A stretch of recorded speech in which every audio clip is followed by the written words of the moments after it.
Alright guys, today we're going to be trying something a little bit different and hopefully enjoyable. I don't really know of anyone else out there doing this on YouTube, so I thought it'd be kind of fun. And as someone who does enjoy guns and video games, I thought what would be better than trying to make your very own guns that you use or play around LARP with in real life in video games. After all, for me, at least personally, a lot of video games have inspired firearm purchases. Now the FNFAL isn't exactly 100% that. I probably would have bought an FNFAL with or without video games, but no doubt there are tons of video games, from things like Rainbow Six Siege to, of course, countless Call of Duties that feature the FNFAL. So I thought today I would try to essentially recreate, to the best of my abilities, my FNFAL in Call of Duty and jump into some sessions, some servers, and actually see how I fared. And once again, when I say as best as I can, I am going to try to cover it as best as I can.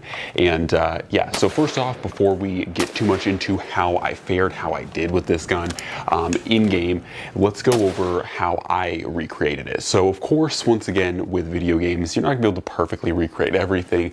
Now, this is indeed a DS-Arms OSW, and I was able to pretty accurately overall recreate it, but there were a few things. So first off, starting off with the muzzle device, you guys will probably notice in the game, there's essentially like an A2 birdcage flash hider on there. Mine actually has a real FNFAL flash hider on there because this is an FNFAL at the core. But yeah, so that is something that's just something that I couldn't change at all. Couldn't get one of these on it in game anyways. Next to that, I didn't have anything for a light or a laser because you're only allowed to put 5 attachments on the gun, so you gotta be a little bit picky.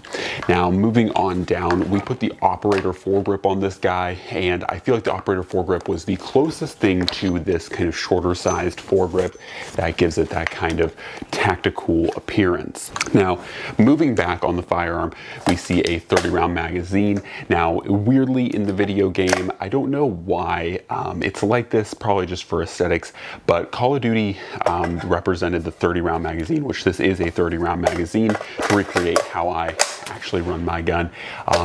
They recreated the 30-round magazine to have like a slight curvature to it, which is weird because, as you can clearly see, with this firearm, a 30-round magazine is just flat essentially. There's a little bit of a end on it, but yeah, these are flat magazines.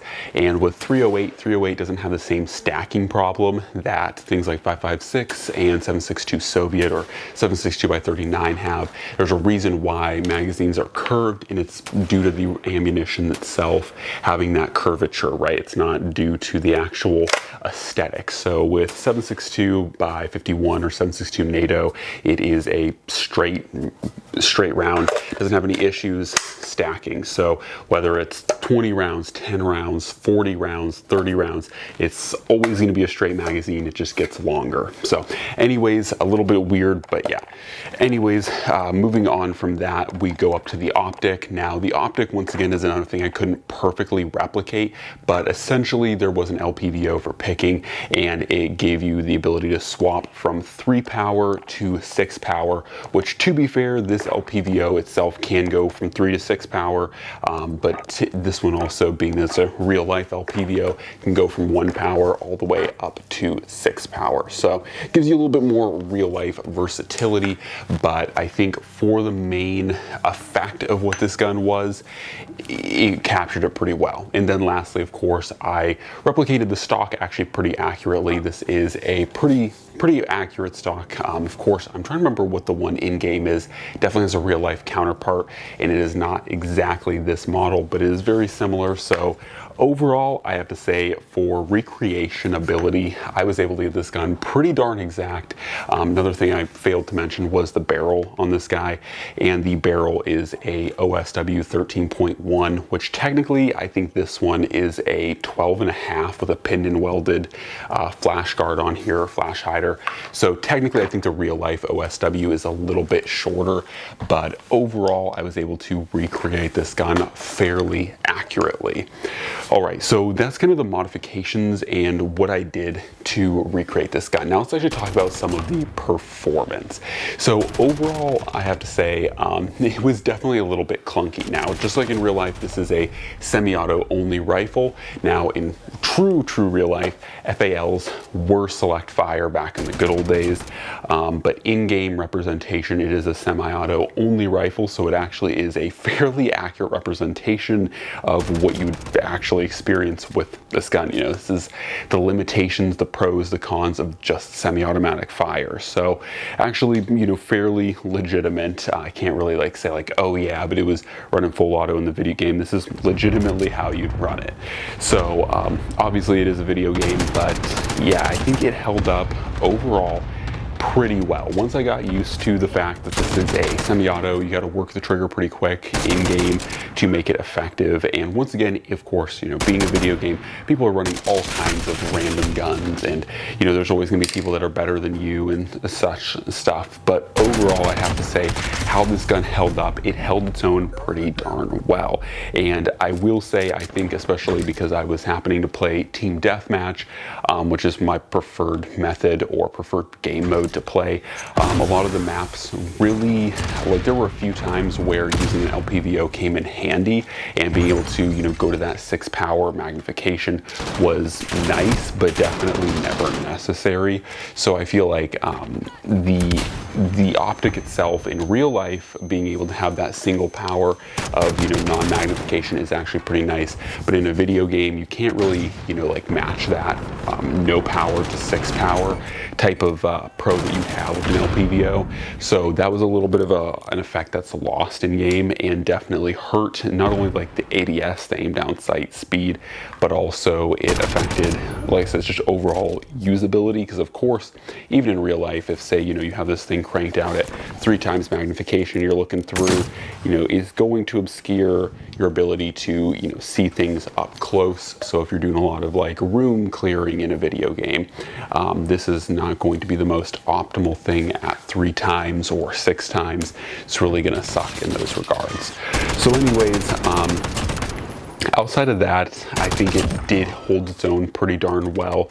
And of course, the fun thing about, you know, even in the video game, the hard-hitting 308 was pretty well modeled. There were quite a few times where, you know, so long as you're, you know, like doing your due diligence, getting accurate shots, you can get very good time to kill, or the overall amount of rounds you have to put downrange to stop an enemy. So overall, I will say the 308 was pretty well modeled. There weren't, like, you know, oftentimes 3 to 4 shots at most.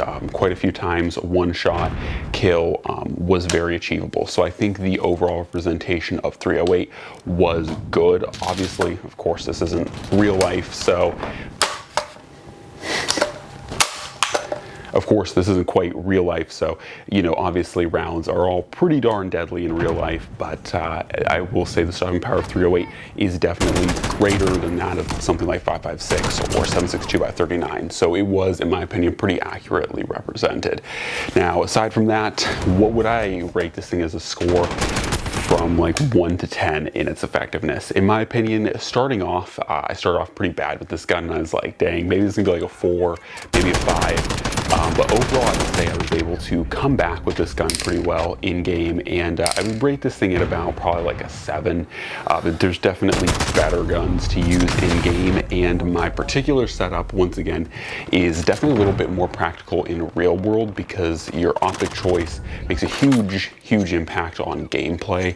And so, being the fact you're running a powered optic, you know, like a 3 to 6 power optic in game, that makes it a lot less effective in traditional, you know, like close quarter engagements in game. So you're going to be fighting that optic quite a bit. However, once I got adjusted to everything and adjusted to the overall mechanics of this gun, I feel like I did pretty darn well. And once again, it's always fun to be able to, you know, build out a gun that you have, you know, like you built out in real life, build it in a video game and play with it. Because like I said, a lot of times, like with myself, you know, the games that that we play inspire the guns that we want. And you'll see this a lot in other gun tubers, such as, you know, the FN 2000 or FS 2000, things like the FN P90.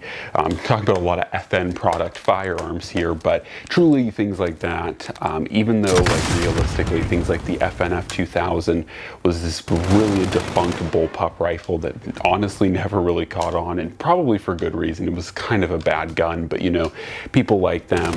Things like the G36 is another really good representation. A lot of people love that, and of course we know the Tommy built, what is it, TP7, essentially a spin-off of H&K's MP7, recently released, and there have been a ton of people, ton of fanboys going for that. And once again, you know, a lot of that has to do with, you know, things like pop culture, things like video games. There's no doubt that, you know, it's cool to have the same guns that you play with in video games.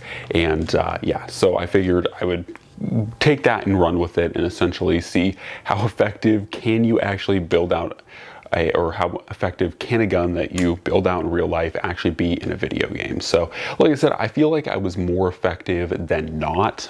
Definitely far from the best, but hopefully you guys enjoyed some of the gameplay footage there to kind of show what I'm talking about, and hopefully that supports the rating pretty well. But overall, a pretty cool system, and like I said, I thought it was a neat idea to build out this gun in a game and then go and see how good I could actually be with it. So anyways, hopefully you enjoyed the video, guys. As always, God bless, and I'm out.